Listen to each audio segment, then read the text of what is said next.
everyone, and welcome back to sharoncullenart. Today I'm just working on a journal page real quick that I put in my book, and I thought, well, I might as well record it because I get a lot of comments about landscapes and how I handle putting trees into landscapes. So I thought I'd show you real quick how I do that.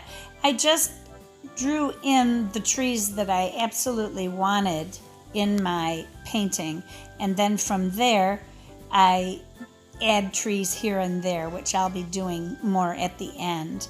I'm using some hematite genuine for my trees, and this is a brush. The brush I'm using, it's a Princeton Aqua Elite number 12, and it's in the long round series, which brings it to a very fine point. It's a number 12 brush, but you can do a full painting with just that one brush.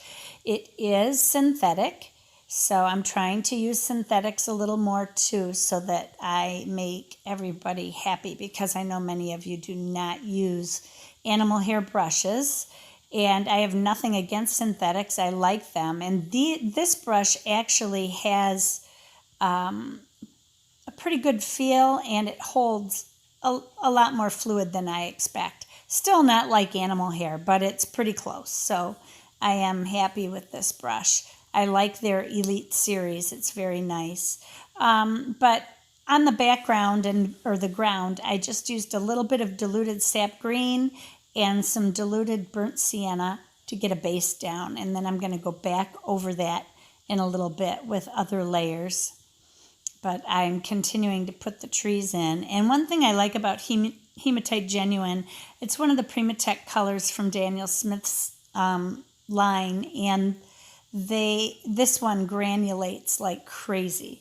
It's a really nice pigment, and I love to use it on trees because my trees granulate, and when they dry, it looks like tree bark.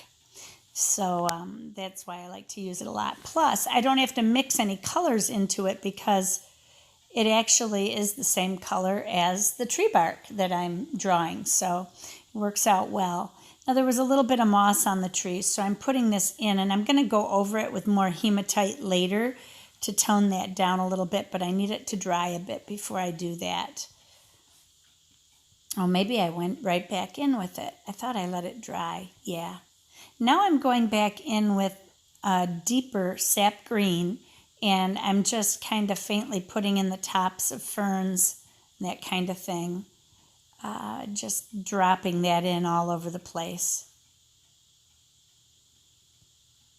Then I'll get into a little more detail in the front later. And I started to put leaves in and decided I wanted to put the background of sap green in, and then a few little bits and pieces of Daniel Smith's lavender, because the skies are kind of gray. They're actually more white, but I could have left them white, but I just used that lavender and it worked out fairly well. And now I can go back and put the leaves on my trees. So I'm going to continue with that, beginning with the drier area on my paper, and then I'll just start to work up. I'm using sap green, which is a little bit stronger than what I laid down earlier, and the other colors that I end up using are perylene green and ultramarine blue on my leaves.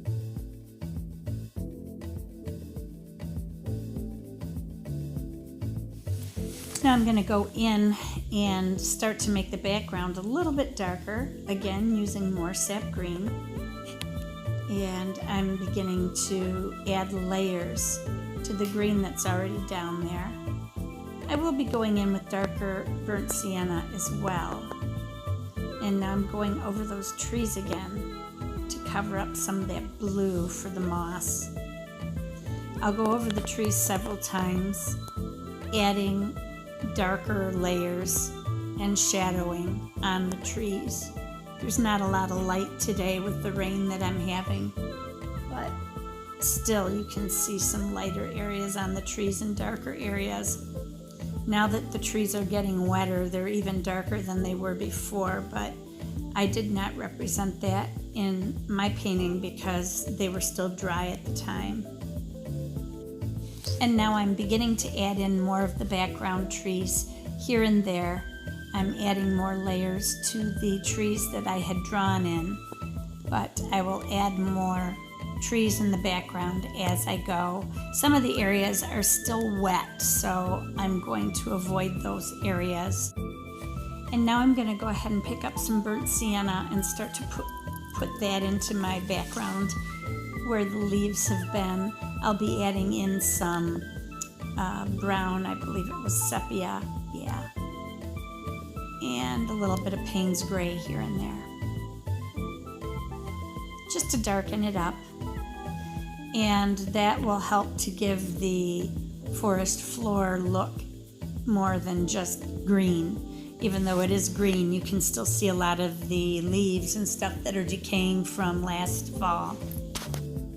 So adding that in is important, I feel, in order to give it a more realistic look. I mean, everyone knows that a forest floor is not perfectly green carpet, so adding that in just helps to give it more depth. And now I'm going in and adding the tops of the ferns here and there, just adding triangle shapes in different directions, which kind of gives the illusion that those are ferns.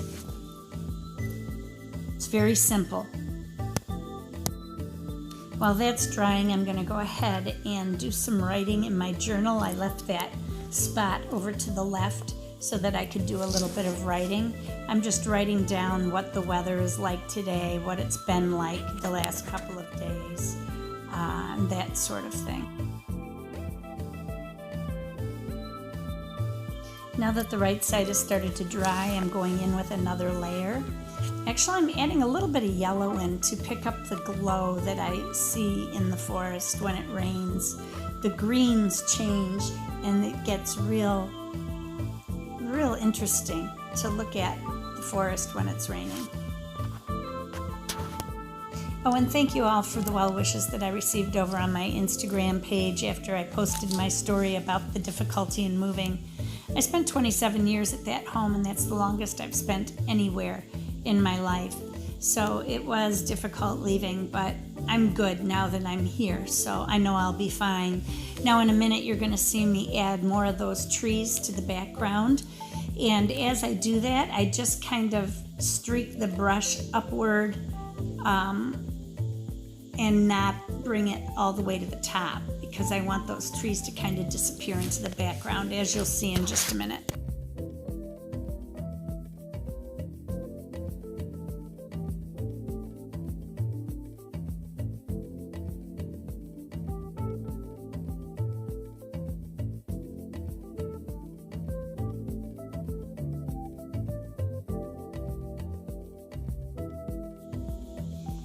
Okay, now here I'm adding the extra trees in now that the background has dried.